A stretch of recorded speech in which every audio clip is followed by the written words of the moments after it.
বর্তমানে দেশের প্রতিটি মোড়ে, প্রতিটি আড্ডায়, এমনকি অনলাইনের প্রতিটি প্ল্যাটফর্মে একটাই প্রশ্ন ঘুরে ফিরে আসছে, আর সেটা হলো আগে সংস্কার নাকি নির্বাচন। অনেকেই এখন বলছেন নির্বাচনের আগে প্রয়োজন সংস্কার, কারণ একটি ভেঙে পড়া কাঠামোর ভিতরে দাঁড়িয়ে কোনো প্রকার সুষ্ঠু নির্বাচন সম্ভব নয়। বিভিন্ন জরিপেও দেখা যাচ্ছে প্রায় ৮০% মানুষ এখনই নির্বাচন চায় না।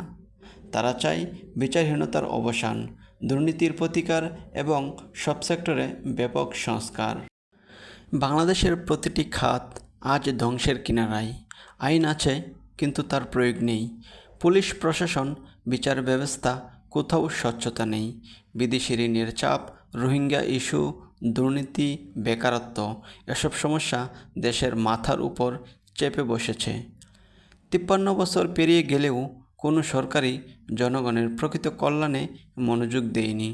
সবাই এসেছে নিজেদের ও গোষ্ঠীর স্বার্থে।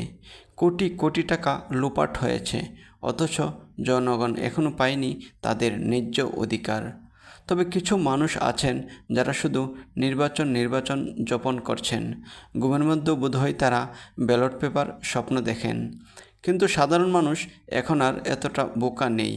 তারা জানে কে দেশ বাঁচাবে আর কে দেশ লুটবে। এই মুহূর্তে সাধারণ মানুষের মধ্যে একটাই আশার নাম, আর সেটা হলো প্রফেসর ডক্টর মোহাম্মদ ইউনূস। তিনি ক্ষমতা গ্রহণের পর থেকে চেষ্টা করছেন অর্থনীতিকে চাঙ্গা করতে, আন্তর্জাতিক পরিমণ্ডলে বাংলাদেশের ভাবমূর্তি ফিরিয়ে আনতে, রোহিঙ্গাদের ফেরত পাঠাতে, কর্মসংস্থান বাড়াতে এবং দেশের দক্ষিণাঞ্চলে আধুনিক বন্দর গড়ে তুলতে। তিনি আমাদের ভবিষ্যৎ দেখাচ্ছেন, স্বপ্ন দেখাচ্ছেন, আর এই স্বপ্ন বাস্তবায়নের জন্য দরকার সময়, দরকার স্থিতিশীলতা, দরকার সংস্কার।